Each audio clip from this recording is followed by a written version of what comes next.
Vous aimez la France? Vous aimez la parcourir, la découvrir, partir à sa rencontre. Vous avez même parfois l'impression de bien la connaître. Nous avons tous une petite plage, une petite crique, une clairière, un hameau ou un chemin qui n'appartient qu'à nous, loin des sentiers battus, et que nous ne voulons partager qu'avec ceux que nous aimons. C'est cette France-là que nous voulons vous faire découvrir à travers 100 lieux qu'il faut absolument voir dans votre vie.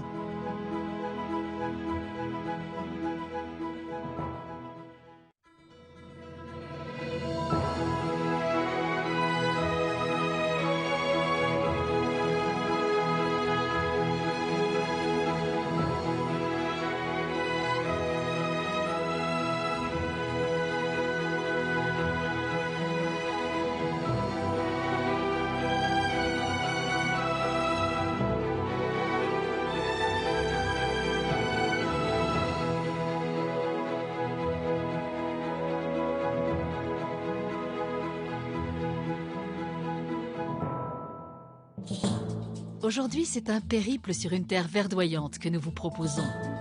Au centre de la France, la Creuse offre de magnifiques paysages bucoliques et de vastes pâturages qui semblent défier l'horizon. Seulement 120 000 personnes se partagent ce territoire où coule la Creuse. Cette région a toujours été un repère pour les artisans et les artistes. Vous y découvrirez ainsi Crozant et sa vallée qui a tant inspiré les peintres. Vous pourrez admirer les fameuses tapisseries qui ornent les châteaux et font la renommée d'Aubusson. Tout comme George Sand, vous serez charmé par le château de Boussac et son éperon rocheux. Vous dégusterez aussi des plats paillards. Ah, c'est bon, hein. Vous serez intrigué par les sculptures taillées par l'un des maçons de la Creuse au cœur de son village, mais aussi par ces pierres mystérieuses posées sur le mont Barlot. Et au final, comme tous les hommes et les femmes qui ont choisi de s'installer ici, vous ne pourrez que constater... C'est bien que le trésor, il est dans toutes les pierres. Il n'y a pas besoin de le chercher, il est dans le paysage.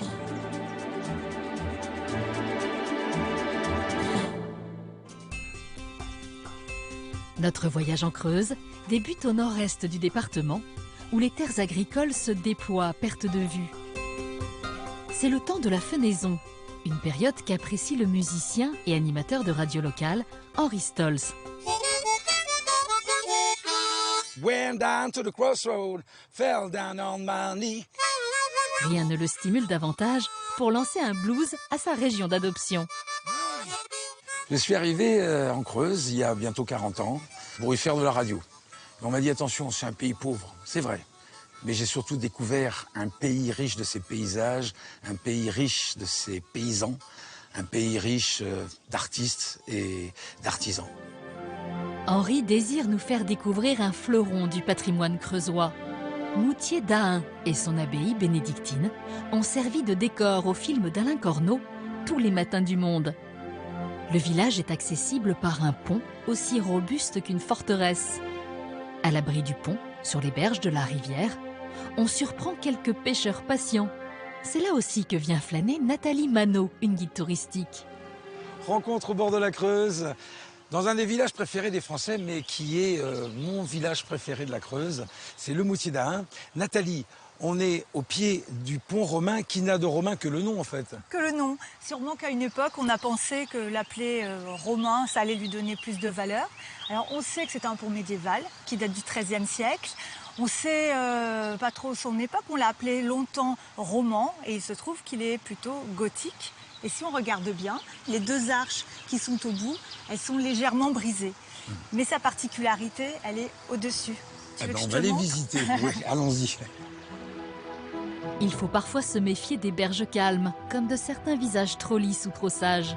Cette rivière, qui prend sa source à 800 mètres d'altitude sur le plateau des Mille Vaches, a connu des emportements surprenants. Pour adoucir les humeurs du cours d'eau parfois dévastatrices, les bâtisseurs de la région ont imaginé des parades. Et la première chose que l'on remarque, c'est que le pont, il n'est pas droit, il tourne. C'est ça. Là, la Creuse, elle n'est pas très haute, mais lorsqu'il y a des crues, il va falloir que le pont il puisse résister à la force de l'eau. Et ça, ça va lui permettre d'être un petit peu plus fort. Très bien. Et alors, bien sûr, ce que l'on remarque, ce sont les refuges. Alors, ceux-là sont carrés, ceux-là sont pointus. Une voiture qui arrive, alors on va se mettre dans le refuge. Mais pourquoi est-il pointu? Alors il est pointu pour 2 raisons. Ici on est en amont, donc ce refuge il va venir couper le courant. On l'appelle un avant-bec en fait avec cette forme.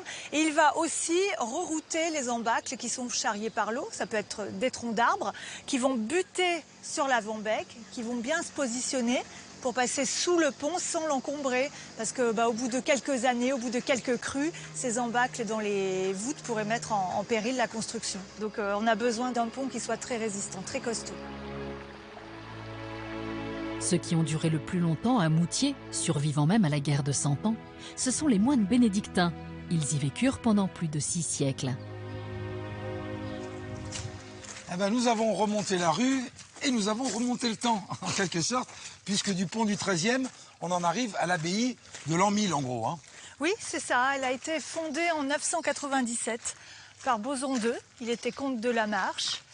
Mais en fait, tous les bâtiments que nous avons là devant nous, le porche et le restant de l'abbaye, sont des bâtiments beaucoup plus récents. Parce qu'ici, on est sur un ancien carrefour routier qui a été beaucoup utilisé par des gens qui n'avaient pas toujours des bonnes intentions. Et ils sont venus là pour piller, pour saccager, pour ravager.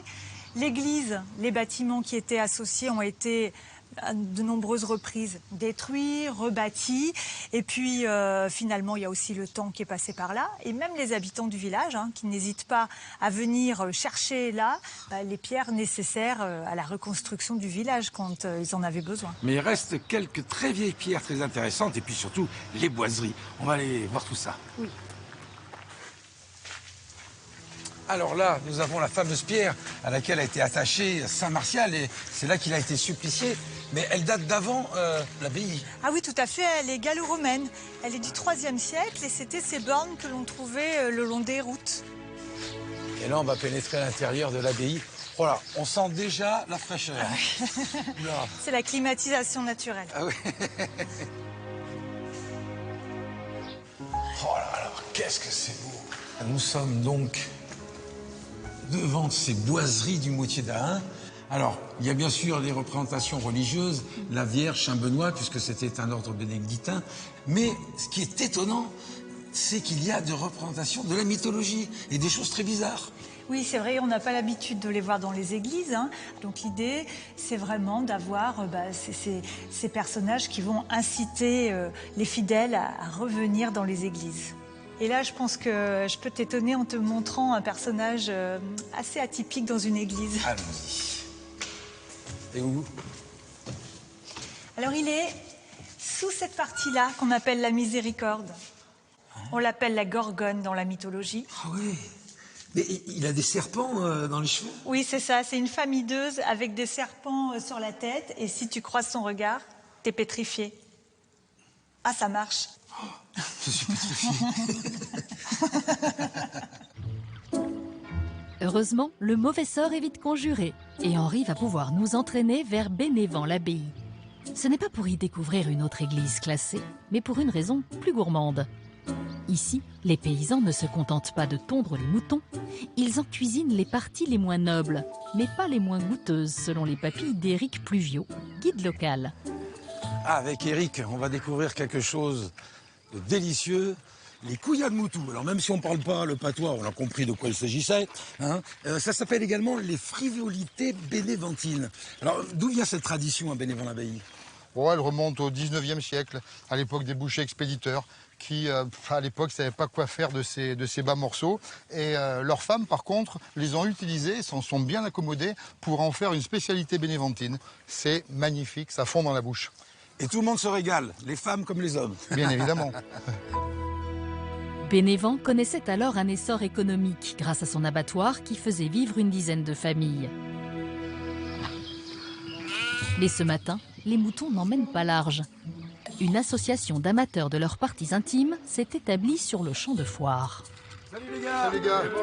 Bonjour. Alors, qu'est-ce qui vous amène? Qu'est-ce qui vous attire? Ah, les couillades moutou! On les coupe relativement gros parce qu'elles vont réduire. Et surtout que ça ne se dégrade pas à la cuisson.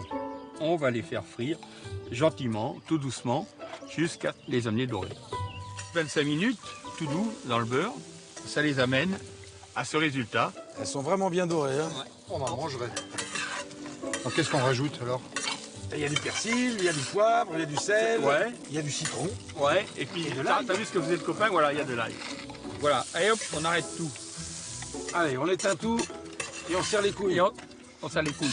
Et Elles les sont- couilles gauche et les couilles droites, il y a une différence non, Ah, au goût elles s'entendent bien. Allez. Venez déguster un peu. Ça sent bon.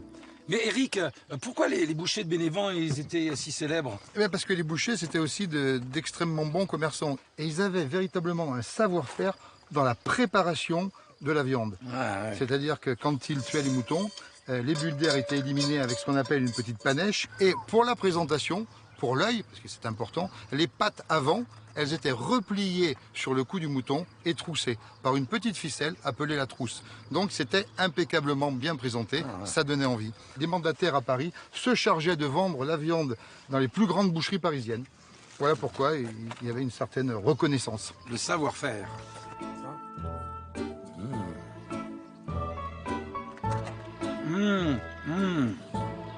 Ah, c'est bon, hein. Tu vois, je t'avais pas menti. Après cette dégustation, Henri souhaite nous montrer que le passé creusois, présent dans la gastronomie, peut l'être aussi au travers de friches industrielles. Vestige d'un bassin minier, cette cheminée trône encore au cœur de Beaumoreau-les-Mines. Ici, l'extraction du charbon a fait vivre la communauté villageoise pendant tout le 19e siècle jusqu'à la moitié du 20e. Pour transporter la houille, des lignes de chemin de fer ont été créées. Daniel Bouillère, le maire de Beaumoreau, a trouvé un moyen très ludique pour que les rails ne disparaissent pas sous la végétation. Ah, je suis content qu'on se recevoir. retrouve sur un vélo. Allez, on va essayer de monter et on de va se faire rouler. une bonne balade. Voilà. Ça y est, tout est prêt. Ouais, T'es prêt, tout est bien réglé. Et ben on y va. ouais, je suis bien là. Alors, on retrouve cette vieille voie de chemin de fer désaffectée. Elle a toute une histoire, hein. Même une longue histoire. Alors une histoire qui est liée, bien sûr, en grande partie à l'exploitation du charbon, Ah oui. puisque la première fois qu'elle va fonctionner, cette ligne, c'était en 1883. La ligne servira alors pour transporter le charbon creusois jusqu'à Bourganeuf et même au-delà, jusqu'à Limoges. À l'époque de la mine, à Beaumoreau, il y avait beaucoup d'activités, plus que maintenant. À l'époque, d'abord, nous étions 4 fois plus nombreux. Nous comptions à peu près 1000 habitants. Et c'était un bourg très commerçant. Ce qui me frappe le plus, c'est le nombre de cafés. Il y avait 17 cafés, 5 hôtels-restaurants. Il y avait énormément d'enfants, il y avait 5 classes scolaires. Et depuis la fermeture de la mine, ben, ça s'est vidé. Bien sûr, c'est le cycle normal d'un village rural. Hein. Aujourd'hui, il n'y a plus que nos activités touristiques, les activités touristiques comme le vélo-rail justement. Il y a aussi un musée de la mine. Nous avons axé notre développement sur le tourisme. Voilà. Au beau jour, les touristes viennent de plus en plus nombreux faire les grands enfants sur ces drôles de matériel roulant ferroviaire appelés drésines. Il faut pédaler en chœur, suivre les consignes et s'arrêter rapidement, même quand le bolide est bien lancé. Ah, va falloir lever la barrière. Eh oui, Ah, ça, c'était la maison des gardes barrières. ouais. Il fallait qu'elle soit toujours présente à chaque passage de train. Et il y en avait combien par jour qui passaient là? 13. Ah oui, 13. Les gardes barrières devaient se lever la nuit, forcément. Hein. Ah oui, parce que c'était jour et nuit. Ah, c'était jour et nuit. Oula. Et le plus gros travail, c'était bien sûr de se réveiller à l'heure et au bon moment, puisqu'il y avait des risques très importants d'éventuelles collisions ou autre chose. Hein. Les risques sont plus limités avec ces drésines qui circulent doucement au milieu de la magnifique vallée du Taurion. Sur à peine 10 km, vous traverserez des forêts, découvrirez des paysages tranquilles et apaisants. Et puis, arrivé au terminus à Bourganeuf, vous aurez l'occasion de visiter sa commanderie d'hospitalier de Saint-Jean de Jérusalem et sa célèbre tour Zizim, où fut emprisonné au XVe siècle un prince ottoman. Mais dans la région, il existe d'autres forteresses, aujourd'hui à ciel ouvert, au point de jonction entre la Creuse et la Cédelle. Ce paysage de Crozant et sa vallée des Peintres doit sa redécouverte à l'arrivée du chemin de fer. Pour relier Paris à Crozant, les 3 jours de charrette se transforment au XIXe siècle en 7 heures de train. Des trains qui amènent dans leurs wagons beaucoup d'artistes et de personnalités. Françoise de Bernard, qui est guide, ne se lasse pas de transmettre sa passion pour Crozant. Et rien de mieux qu'un kayak avec Henri pour naviguer entre ces petites gorges. Ah, promenade au fil de la Creuse, dans la vallée des Peintres. Ouais, c'est romantique, hein. Ouais. Bah, à propos de romantisme, c'est George Sand qui a fait découvrir cet endroit au monde entier. Ouais, à la base, oui, effectivement. Parce que, si tu veux, elle a découvert le site en 1827.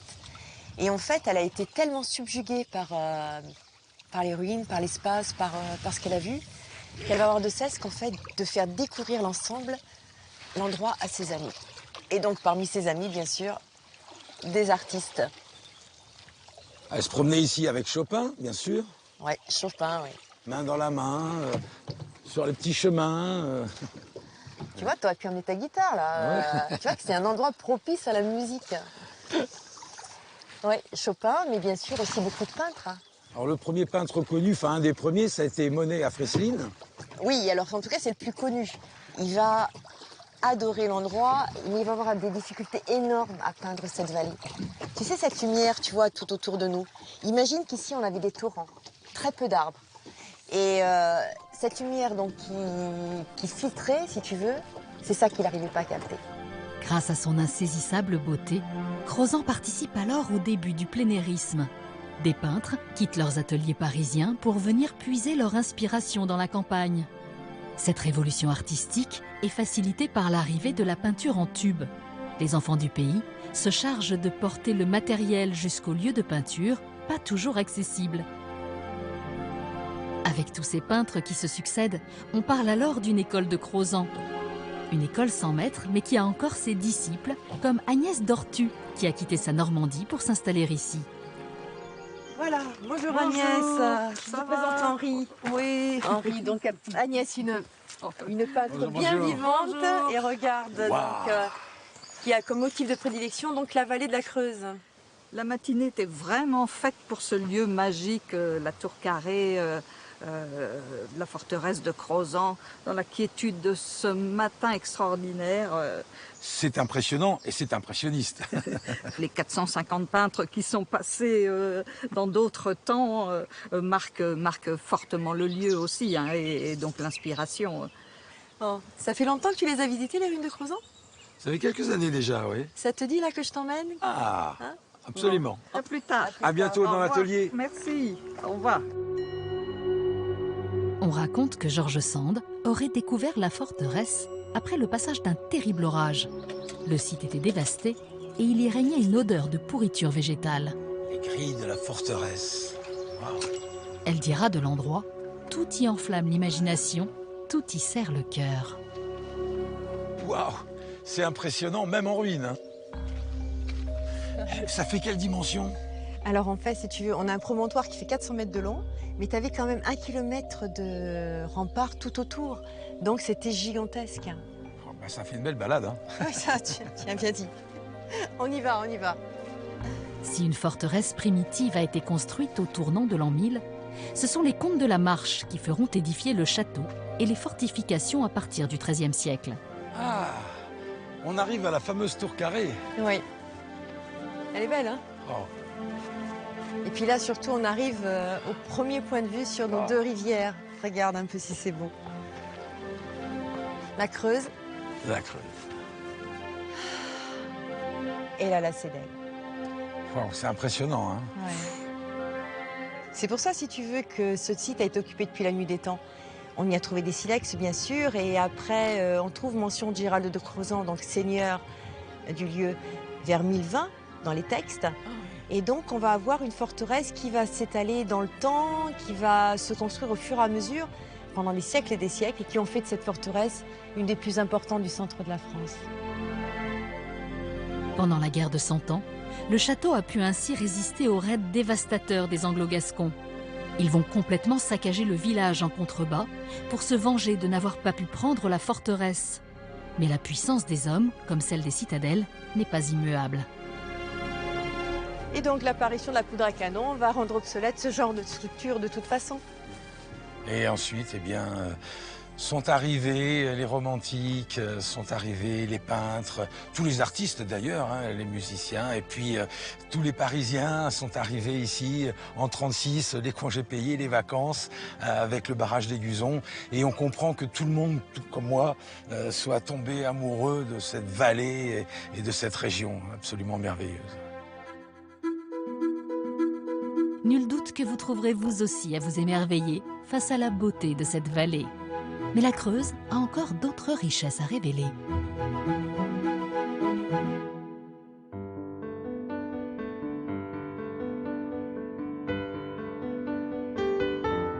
Notre escapade en terre creusoise se poursuit au sud du département, dans une ville qui a marqué l'histoire de la décoration intérieure.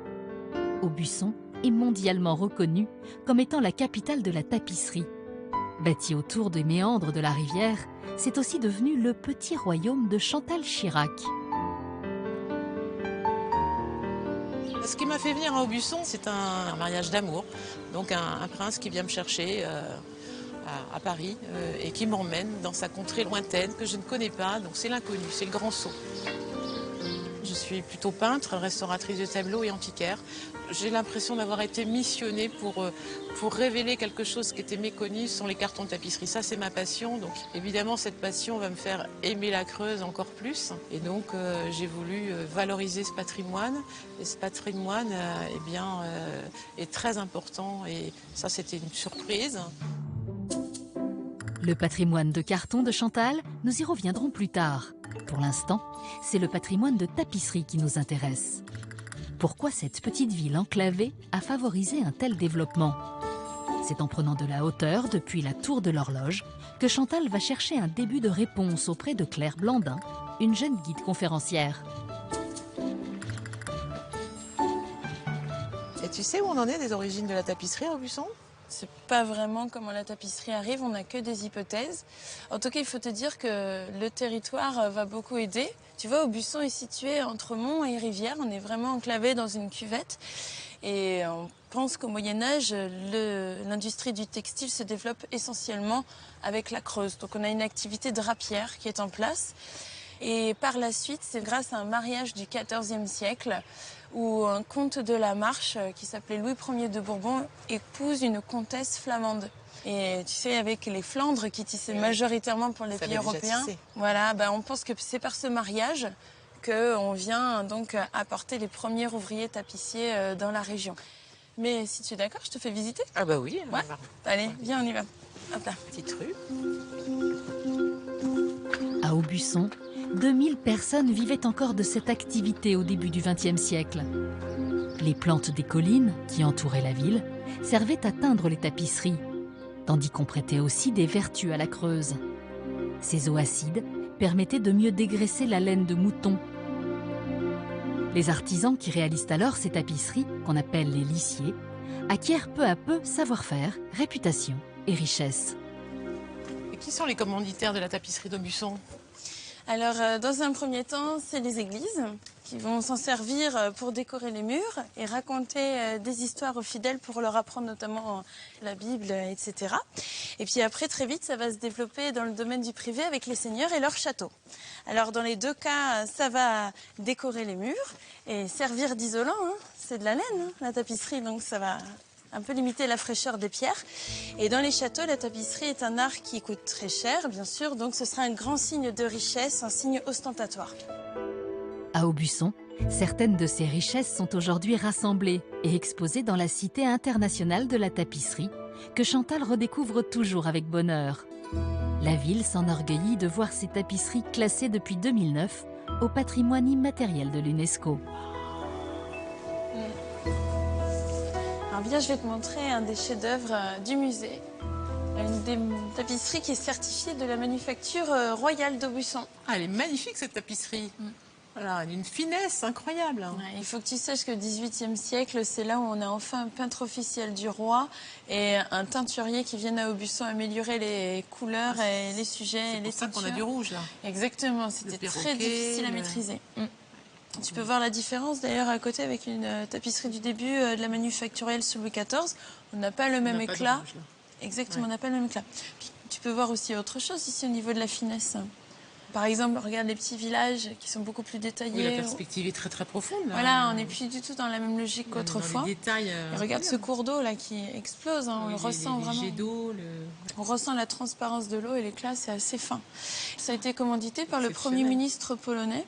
Donc on va partir dans les plus belles cours d'Europe. Donc à Aubusson, on a fait des très belles tapisseries. Voilà, et tu peux voir qu'en bas c'est signé. On a Manufacture Royale MR d'Aubusson et c'est comme ça que le nom d'Aubusson voyage à travers les différents pays d'Europe. Les œuvres voyagent, tandis que les artistes lissiers restent sur place et se construisent à Aubusson des habitations pour exercer au mieux leur activité. Voilà, tu vois Claire, on arrive dans le quartier le plus populaire d'Aubusson. Le quartier de la Terrade. Le quartier de la Terrade, oui. Alors il faut te dire que ce quartier était vraiment considéré comme le quartier des tapissiers. La plupart de maisons étaient habitées par des tapissiers. C'est un des quartiers qui a gardé le plus sa forme médiévale. À savoir notamment les petites tourelles qu'on peut voir qui rappellent ce passé. Et d'ailleurs, tu peux voir que l'ancienne architecture médiévale avec les toits très pentus de 45 degrés était construite par rapport à notre territoire montagnard pour laisser un peu s'écouler la neige. Et bien tu vois, ces pentes de toit extrêmement hautes permettaient d'abriter notamment des métiers de tissage. Tu dois savoir pourquoi on les glissait là-haut. C'est pour la lumière. Oui, totalement. D'où ces lucarnes en fait, toutes ces lucarnes qu'on voit partout. Exactement, c'est ça qui est charmant dans ce quartier, c'est qu'on peut se dire que derrière chacune de ces petites fenêtres de toit, les petites lucarnes, il fallait s'imaginer derrière un métier de tissage. Chantal a beaucoup contribué à la rénovation du quartier de la Terrade. Et c'est là que l'antiquaire a développé son activité liée à la tapisserie. Elle est impatiente de la faire découvrir à Claire. Alors voilà, l'atelier C'est ton restauration atelier, de carton de tapisserie. De carton. Ah ben alors c'est quoi un carton, Chantal? Les cartons, c'est tout ça.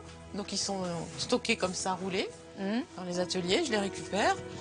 Je vais t'en montrer un. Il y en a énormément. Ah ben, forcément, il faut un carton à chaque fois qu'on fait une tapisserie. Donc tu vois, par exemple, c'est un modèle pour un canapé. Elle est magnifique ce carton. Ah oui, hein, il avait quand même un savoir-faire. Mais un carton, du coup, ça servait à quoi? Le carton, en fait, c'est le patron de la tapisserie. C'est-à-dire que tu peux pas partir dans le vide comme ça, tisser sans modèle. Et le modèle est placé, c'est une maquette, le modèle est placé sous la chaîne. Voilà, le carton est placé dessous. Oui. Et donc, les lissiers vont écarter les fils de chaîne et recopier les couleurs qu'ils voient avec leurs petites flûtes qui vont tisser pour recopier exactement le modèle qui est en dessous. D'accord. Donc, on peut imaginer tous ces cartons qui ont servi pour la tapisserie. Ouais.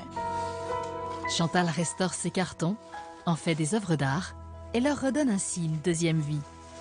Sympa, hein. Super beau. À Aubusson, l'activité de lissage déclinante depuis 40 ans abrite quelques résistants qui ne se contentent pas d'un passé glorieux. Chantal nous conduit dans une manufacture où se pérennise l'activité de tapissier. Cette entreprise familiale, créée en 1957, est aujourd'hui dirigée par Pierre-Olivier Four. Chantal, bonjour. Voilà notre atelier de basse-lisse. L'atelier de basse-lisse, magnifique. Le tissage, en basse-lisse, se fait sur une table horizontale que l'on peut actionner avec les pieds. Il a été conçu pour faciliter le travail des femmes. On tissait autrefois en haute lisse, sur une table verticale. Le métier était alors l'apanage des hommes, car les femmes ne pouvaient plus se pencher quand elles tombaient enceintes. La pédale permettait de libérer les mains pour travailler plus vite. Alors, qu'est-ce que vous êtes en train de tisser? Là, ici, on est en train de tisser un coq. C'est le coq d'une artiste qui s'appelle Ray, Michel Ray, dont le carton est placé sous la chaîne. Donc le dessin est placé sous la chaîne. C'est une photo, là. Il y a une photo numérotée. Exactement. C'est un carton qui est numéroté et coloré en même temps. Dans la manufacture Robert Four, on tisse aussi bien des tapisseries pour le Corbusier, des tapis pour les Émirats arabes, que des pièces pour les maisons de luxe. Toutes ces œuvres sont le fruit de la collaboration entre l'œil et la main, des peintres qui dessinent et des artisans lissiers qui traduisent le tout avec leur savoir-faire. Alors là, je vais te montrer quelque chose de tout à fait exceptionnel. Alors, qu'est-ce que c'est? Voilà, pour notre métier, on a besoin de former des jeunes. Et là, elles ont fait quelque chose qui est normalement réservé aux lissiers d'élite, c'est-à-dire des chairs. C'est-à-dire qu'elles ont tissé un portrait de Napoléon directement sans carton, à partir de l'image qu'on leur a confiée. Et comme elles sont terminées, on va pouvoir faire la tombée de métier de ces deux tapisseries. Et on pourra voir... C'est le plus beau moment, ça. Ouais, j'ai hâte de voir, on voit que l'envers, là on va voir l'endroit. Couper les fils pour la tombée de métier est un geste chargé d'émotion. C'est religieux. Les apprentis vont pouvoir enfin découvrir leur œuvre, après des mois de travail presque à l'aveugle. Là, moi, j'ai peur pour elle, mais ça va bien se passer. C'est la surprise. Ah. Ah. Oh là là. Alors moi, je revois l'envers, là. Oui, voilà ce que vous avez vu pendant 1 mois et demi. C'est là qu'on voit la finesse du tissage. Et puis tissage. là, aujourd'hui, grand jour. Ah, bravo, hein. Oh là là, les nuances des chairs. Superbe, hein, c'est fin, c'est très très fin. Et ce que vous avez fait là me donne beaucoup d'espoir pour un futur brillant de la tapisserie. En entrant dans la confrérie des tapissiers, nos jeunes apprentis pourront fêter la Sainte Barbe, patronne des tapissiers, et goûter une spécialité d'Aubusson, aujourd'hui préparée par Patrick Soulière. C'est dans son restaurant que Chantal vient assister à la recette du pâté de boulette, un plat confectionné le jour de la Sainte Barbe. Porc, veau, oignons et échalotes sont d'abord énergiquement coupés et malaxés avant que Chantal vienne mettre la main à la pâte. Bon, alors je peux essayer? Oui, on va confectionner les boules, donc on prend... Alors je prends une quantité comme ça qui Voilà, tient dans la main. une bonne quantité qu'on tient dans la main. Ouais. Voilà, et avec l'autre main, on écrase et on tourne un petit peu. Et là, on a confectionné une boulette. On sent les matières vivantes, là. Voilà, Oh là là. ouais, et on... C'est bon? Impeccable. Comme ça, là... Ça, c'est la mienne. Voilà. À la cuisson, on le verra moins. On va les passer dans la farine, afin qu'elles se collent, pour les passer dans une première cuisson à la sauteuse, pour les faire dorer et croûter de chaque côté. Est-ce que je t'aide? Ah, tout à fait. Oui. Roulées dans la farine, dorées dans le saindoux, les boulettes vont bientôt titiller les papilles. C'est appétissant, là. Ouais, on commence à sentir les... Donc là, tout ce qui Tu est... récupères le jus, au fond? Oui, le jus au fond, là, on va... À la fin de la cuisson, on va mettre un petit peu de farine, déglacer avec un peu d'alcool et du vin blanc. Et on va faire un petit jus qui va nous servir à napper nos boulettes avant de les recouvrir de la pâte. D'accord. C'est un petit puzzle. Oui. Ça se verra pas. Ça se verra pas après. On refonde la pâte après. Alors là, il y a des trous. Moi, en restauration de tableau, je bouche les trous avec la pâte, là. Non? Non, puisque là, il faut laisser des cheminées, c'est-à-dire des trous dans la pâte pour faire sortir la vapeur de la sauce et de la cuisson des boulettes. Là, on a reconstitué un crumble et ça va cuire un petit peu à l'étouffée. D'accord, c'est pas la même restauration. Non, on parle de restauration, mais... Tous les deux, mais c'est pas pareil. Voilà. Et là, maintenant, on va enfourner pendant 45 minutes dans un four 180 degrés. Et après, on a une belle couleur. Waouh. Voilà, tout pour moi. Alors, je goûte. C'est une première. J'imagine le jour de la Sainte Barbe. Alors? C'est fondant. C'est fondant et croquant. Et on retrouve toute l'âme des tapissiers. Avec un plat aussi copieux, on comprend pourquoi la Sainte Barbe était autrefois un jour chômé. Un plat généreux, contrairement à la terre qui ne l'a pas toujours été pour ses habitants. Au XIXe siècle, les villages de la Creuse étaient surpeuplés et il n'y avait pas de quoi faire vivre tout le monde. Les maçons de la Creuse, qu'ils soient tailleurs de pierre, terrassiers ou charpentiers, partaient dès la fin de l'hiver travailler dans les grandes villes. Chantal nous entraîne ainsi à Magot, un village peuplé de sculptures étonnantes. Il faut dire qu'ici a vécu un maçon qui a su occuper ses hivers. Salomé Grangette est animatrice au village de Magot. Alors, ce village, il prospère. Et moi, j'ai toujours été fascinée par ces statues extraordinaires. C'est vrai que nombre de visiteurs le sont aussi parce que c'est vraiment un lieu avec une ambiance très particulière, avec toujours ce mystère qui entoure justement toutes ces sculptures. Je vais te montrer. Et alors ces œuvres magnifiques, c'est l'œuvre de qui? Eh bien, ça va t'étonner parce qu'en fait, c'est l'œuvre d'un seul homme qui s'appelait François Michaud. Et qui lui a vécu en fait, voilà, il a vécu au 19e siècle. C'était un tailleur de pierre, donc on va dire qu'il a taillé des fontaines, il a taillé des cheminées, il a bâti des maisons, des ponts. On trouve d'ailleurs ses œuvres bâties dans les communes avoisinantes. Et puis par contre, pour son grand plaisir, lui, il sculptait et il a magnifié justement ses lieux de vie. Donc voilà un exemple. Tout à fait. Alors tu vois ici, c'était le potager de François Michaud. Ah oui? Toujours un potager alors? Oui, effectivement, ça continue d'être cultivé. Le village continue de vivre parmi toutes ces sculptures. Puis il est bien gardé là. Et alors, la tête, c'est qui? Eh bien alors justement, c'est marrant que tu me poses cette question parce qu'en fait, cette tête, c'est censé être l'autoportrait de l'artiste. En fait, c'est la mémoire du village qui veut ça. Ça s'est perpétué de génération en génération. Là, François Michaud, mais là-bas, c'est quelqu'un qu'on peut reconnaître? Alors, aussi, on le nomme l'homme assis. Et en fait, cet homme, on sait que quand même il avait un côté bourgeois parce qu'en fait, on voit bien son pantalon, on voit qu'il a un costume. Hein. Et ce qui est assez rigolo ici, c'est la mise en scène que François Michaud lui fait porter, puisqu'en fait, il guette le visiteur qui arrive par la route. Donc il est bien mis en valeur, bien dans l'alignement, et ce n'est peut-être pas par hasard que François Michaud l'a disposé ainsi. À Mago, les villageois ont exploité tout leur talent pour soigner leur cadre de vie. Ah, mais qu'est-ce que c'est que cette maison bourgeoise tout d'un coup, dans ce village? Alors, cette maison, c'est la seconde maison de François Michaud. C'est vrai qu'elle a ce côté bourgeois parce qu'en fait, il ne faut pas oublier qu'au 19e siècle, ici, c'est l'époque des maçons de la Creuse. Donc ça veut dire que les tailleurs de pierre et les maçons qui étaient du pays ici partaient en fait en campagne dans les grandes villes, Paris, Lyon, Bordeaux, pour exercer leur savoir-faire dans ces monuments des grandes villes. Et quand ils revenaient au pays l'hiver, bien sûr, ils mettaient en pratique toutes les techniques qu'ils avaient apprises dans les villes. Donc on retrouve en fait les codes des maisons, même haussmanniennes. Hein. Oui, c'est le boulevard Haussmann. Là. Voilà, on voit le bandeau, on voit la corniche, on voit le perron avec les marches. Enfin, tout de suite, c'est vrai que cette maison fait très bourgeoise. Et surtout, en fait, ils amélioraient leur quotidien et leur hygiène de vie, puisqu'en fait, c'est à partir de cette époque-là qu'on a commencé à construire des étages, qu'on a commencé aussi à séparer les pièces de nuit, les pièces de jour, les salles d'eau.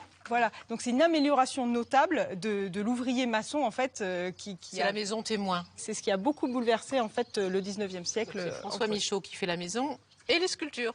Voilà, tout à fait. Et qu'est-ce que c'est que cette coquinerie derrière Napoléon là, une femme nue avec un chapeau? Évidemment, quand les voisins ont vu cette femme nue, ils ont un peu crié au scandale.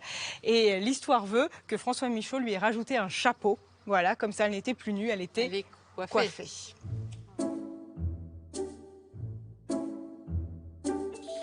Salomé ne veut pas que Chantal quitte le village sans faire une halte auprès de nouveaux apprentis sculpteurs qui font partie de l'association des Amis de la Pierre de Mago.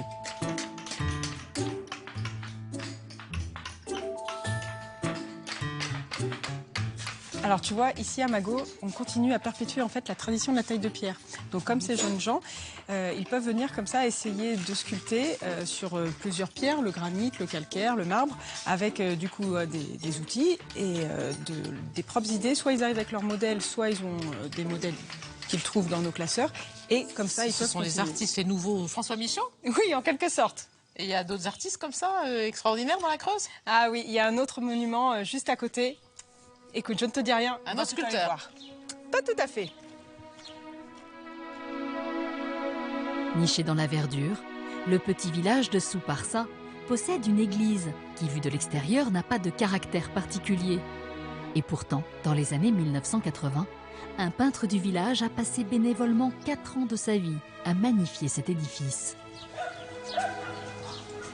C'est incroyable. Ah, c'est surprenant, hein? Tout est peint. Oui, et puis dans des couleurs très vives. Tous les murs, le plafond, les vitraux, je suppose que c'est le même artiste? Exactement, oui, c'est monsieur Gabriel Chabra. C'est un homme du village ici, qui est un artiste quand même reconnu, et qui justement a pu peindre cette église, ces fresques. Et c'est vrai que ça fait partie des petites pépites de la Creuse. Et surtout, c'est un immense livre d'illustration, quoi, en fait, parce qu'on peut entièrement lire la Bible, l'Ancien Testament, le Nouveau Testament. Voilà. Oui, c'est tout le parcours. Exactement, on peut le suivre entièrement. Voilà, c'est des frises comptées, finalement. Hein. Oui. C'est vrai que c'est surprenant. Autrefois, voilà, les vitraux racontaient l'histoire de la Bible, et là, c'est l'Église entièrement qui le fait. Avec des couleurs franches, comme la tapisserie. Oui, il y a un lien, c'est vrai qu'on le sent. C'est vrai qu'on pourrait les tisser finalement, avec les formes comme ça. Non, c'est juste sublime. Ouais, il y a vraiment une ambiance. Hein. Et c'est cette ambiance que viennent chercher les nombreux visiteurs. La suite de notre voyage en Creuse nous conduit aux alentours de Boussac, au nord du département. C'est un territoire plein de mystères qui ne pouvait que séduire la romancière George Sand.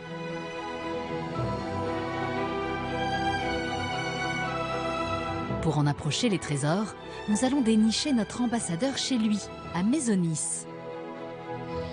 Alain Frétet a bâti une cabane perchée dans un vieil arbre. C'est son refuge. C'est là qu'il peut dessiner, rêver et imaginer de futurs aménagements, car Alain est un architecte paysagiste reconnu bien au-delà de son territoire. La Creuse, c'est d'abord un pays des ancêtres, donc un pays des racines. Puis c'est un pays où vraiment on peut se poser, il y a des coins, des recoins, des lieux où on peut vraiment arriver à se retrouver soi-même finalement. Se retrouver, c'est souvent se replonger dans son enfance. Et dans celle d'Alain, il y a le château de Boussac. Ce château, qui a été le siège d'une baronnie, est une merveille du Moyen-Âge. Il a pourtant subi bien des vicissitudes entre la guerre de 100 ans et la Révolution. Le château a été sauvé de la ruine en 1965 et Bernadette Blondeau, l'actuelle propriétaire, déploie des trésors de goût et d'énergie pour le restaurer et l'entretenir. Quel plaisir de revenir ici. J'avais 5 ans quand j'ai découvert ce château. Et vous vous souvenez très précisément? Ben oui, parce que mes arrière-grands-parents avaient une maison à Boussac et c'était vraiment une visite que l'on faisait très régulièrement. Oui. Et on me racontait toujours qu'il y avait la dame à la licorne. Et pour moi, il y avait vraiment une dame et une licorne à l'intérieur des pièces du château et je la cherchais de partout. Ben, il y avait en effet, mais en tapisserie. Et en tapisserie, c'est ça. Il y avait des dames à la licorne, heureusement sauvées par notre écrivain George Sand. George Sand, qui habitait le château. Elle adorait Boussac, voilà. Elle est venue pendant une 40aine d'années. Et elle faisait des descriptions admirables. Et quoi comme description, par exemple? Elle disait, ce grand brigand du Moyen-Âge, perché sur les hauteurs et qui domine la petite Creuse. C'est vrai que quand on le voit comme ça, on a vraiment l'impression d'avoir un personnage, quoi, un brigand perché comme ça. Il est comme une figure de proue, quoi, qui s'avance. Il est aride et coquet, c'est pas moi qui le dis, c'est toujours elle, dans sa simplicité. Voilà. Et c'est vrai que quand on voit cette façade, elle est à la fois très monolithique et très simple, et à la fois d'une diversité, toutes ces petites sculptures, ces fenêtres, ces portes, on dirait une vraie tapisserie de pierre. Mais vous êtes un passionné de Boussac. Devant un édifice pareil, on ne peut être que passionné. Les personnes qui aiment Boussac ont toute mon attention, je vais vous montrer un peu plus à l'intérieur. Ah bah volontiers, oui. Nul ne peut deviner derrière cette sobre façade le nombre d'œuvres et d'objets qui attendent le visiteur. Ah oui, je me souvenais pas que c'était si grand. Là, on est en plein Moyen-Âge. Tout à fait. Et donc c'était la salle des gardes. Tout à fait. La pièce est restée 15e dans son intégralité. Les gardes étaient là en temps de guerre, bien sûr. Et puis après, pour entretenir les feux dans oui, parce qu'il devait y avoir quand même une certaine fraîcheur. Il n'y avait pas de meubles, c'est très austère comme pièce. Cette énorme cheminée qui devait chauffer. La cheminée remarquable, aux armes des Brosses et de Bretagne. Et là, vous avez mis du bois comme si on pouvait elle est utilisée. Quand il y a une manifestation, la cheminée est ouverte. C'est ça qui est incroyable. Mais on n'a plus de garde pour l'entretenir. C'est voilà, un sacré travail. Bien sûr, oui. Puis il y a ce dallage magnifique là, qui date du Moyen-Âge. Alors. Tout à fait. Il est du XVe siècle, il n'a pas bougé. Comme la grandeur de la pièce, qui fait 200 mètres carrés, les bancs de pierre dans les fenêtres, les plafonds, tout est dans son intégralité. Et la seule chose finalement qui orne, c'est ces magnifiques tapisseries. Oui, on a décoré quand même avec des tapisseries d'Aubusson. Et là, on a, à l'intérieur de cette cheminée... on a une reproduction, bien sûr, d'une des 6 scènes de la Dame à la licorne. Elle a donc été découverte grâce à George Sand, émerveillée par ces fragments de tapisserie, parce qu'elles étaient abîmées dans le bas. Elles servaient de couverture pour les chevaux. Elle a vite appelé Mérimée, qui a fait les transactions et la ville de Boussac les a vendues 22 500 francs or pour repaver son champ de foire. Voilà. Alors, grâce à George Sand, elles sont au musée de Cluny à Paris. Et là, on voit cette dame en dessous sa tente, là, à mon seul désir, entourée par le lion et la licorne. Et puis des tas de petits animaux fantastiques. Et ces fleurs extraordinaires là, qui sont sur ce fond rouge, puis on reconnaît le hou, le chêne. C'est toute la série des 1000 fleurs. Magnifique. Alain n'est pas au bout de ses surprises. Quand on traverse les différentes pièces du château, on est étonné par le raffinement de la décoration et de l'ameublement. Dans la cuisine, on trouve aussi bien une écrémeuse, une batterie de casseroles en cuivre qu'un pressoir à sel ancestral. Les statues religieuses veillent sur chaque pièce. Ici, tout se côtoie dans un désordre étudié et tout fait collection. On y trouve pêle-mêle des vitrines de faïence, des pigeons en céramique de fêtage, mais aussi des boîtes à épingles en soierie. Voilà qui aurait eu de quoi ravir et fasciner celle qui a été autrefois l'hôte de ces lieux. Voilà la chambre de George Sand. Voilà où elle dormait. Ah, oui. Qu'on a reconstituée comme elle aurait Très aimé. Bien. D'accord, donc c'est là qu'elle passait ses séjours et qu'elle avait sa propre chambre? Tout à fait. Elle est venue entre 1840 et 1870, invitée par les sous-préfets de l'époque. Très bien. Et elle a écrit dans cette chambre son premier roman champêtre qui s'appelle Jeanne. D'accord, Jeanne a été écrit ici, c'est-à-dire que là on est vraiment sur les lieux de l'inspiration de ce roman. Les personnages habitaient ici et qu'elle a décrit, et elle a décrit cette vue admirable du balcon. D'accord, et on peut aller sur le balcon? Tout à fait. Ah oui. Ah oui, alors là c'est extraordinaire, on domine absolument tout le paysage. Oui. Oui, ça n'a pratiquement pas changé. Oui. La petite Creuse qui coule et qui se jette à Fresline. Et puis surtout là-haut, partant dégager ces dolmens, les pierres jaumâtres, je pense que vous aurez envie de retourner les voir. Toujours avec autant de plaisir. Face au château de Boussac, se dresse le mont Barlot, qui de loin ressemble à beaucoup de paysages creusois. Et pourtant, en se rapprochant, on découvre d'étonnants blocs granitiques en équilibre précaire. On dirait des cailloux gigantesques posés par la main d'un géant. Ces pierres jaumâtres ont longtemps intrigué les gens de la région, jusqu'à ce qu'on comprenne que ces amas rocheux sont simplement le fruit de l'érosion. Sous l'action des pluies, du gel et du vent, ces chaos granitiques ont été progressivement déblayés, sculptés. Le temps géologique est un artiste qui façonne son œuvre sur des centaines de milliers d'années. Pour accéder à ce site insolite, Alain emprunte un petit chemin boisé en compagnie d'Anthony Perrault, photographe et auteur d'un livre sur les pierres jaumâtres. Donc là, le chemin est très large, là, puis il est cadré par 2 murets de pierre. Oui, parce que jusque dans les années 40-50, les bergères emmenaient leurs troupeaux de moutons paître au sommet des pierres jaumâtres. Donc on avait une lande avec les pierres posées dessus. Oui, le paysage a beaucoup changé. C'était un paysage beaucoup plus minéral. Ce que George Sand a pu décrire. Dans ses romans, dans le roman Jeanne, par exemple, elle décrit ce paysage très minéral. Ah, ça y est, elles apparaissent. Ça me fait toujours aussi plaisir de les voir comme ça apparaître depuis le sous-bois. Alors celle-là, elle s'appelle comment? J'ai oublié. Celle-ci, elle s'appelle Tarane. Elle a plusieurs noms. On peut l'appeler la boule de feu, la boule de beurre. Mais Tarane, c'est le nom d'un dieu celte, gaulois, qui est le dieu du tonnerre. Des noms celtes leur ont été donnés, car on pensait que ces pierres avaient été sculptées par des druides pour y célébrer des cultes mystérieux. C'est vraiment de ce côté-là qu'on sent la boule de feu, là. Voilà, vu d'ici, on comprend pourquoi on l'a appelée boule de feu, boule de beurre. C'est ça. Elle surgit vraiment de ce chaos de petits blocs. Et elle a une surface plane. Oui, c'est parce qu'en fait, cette pierre était en équilibre à une époque et elle a fini par basculer. C'est pour ça qu'il y a ce côté plat. Et voilà, on ne sait pas pourquoi, ça fait très longtemps, peut-être même avant que l'homme soit dans la région. Donc c'était horizontal comme ça et d'un seul coup... Voilà, un jour, elle a basculé sur l'arrière. Heureusement qu'il nous en reste une qui s'appelle la bascule. Hein. Voilà, il en reste une qu'on va aller voir, qui est encore en équilibre. D'accord. Le lieu a inspiré bien d'autres légendes. On raconte que le roi Arthur est venu se reposer sur ces pierres, ou même que des géants et des fées ont habité le site. Et voilà la bascule.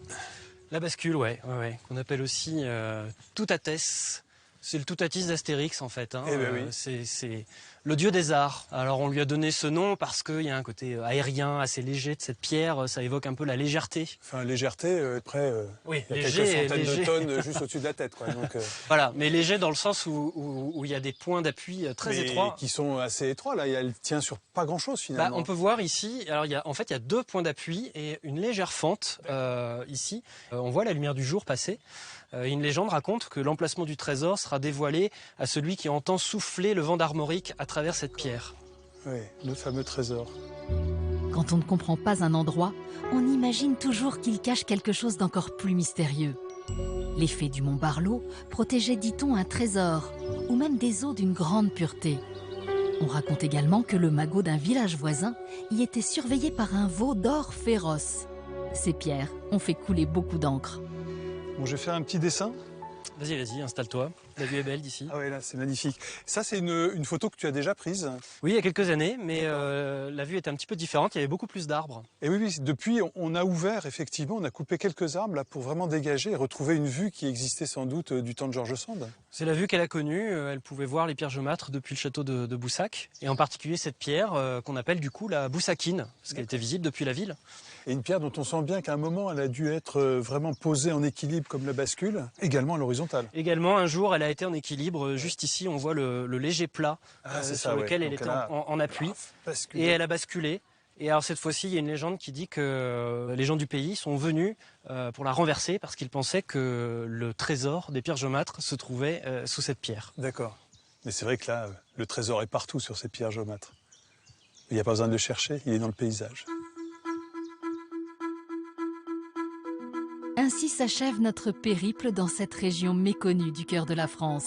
N'hésitez pas et venez vous aussi découvrir les trésors qu'elle dévoile peu à peu. Mais pour cela, il faut prendre la peine d'explorer la Creuse en profondeur.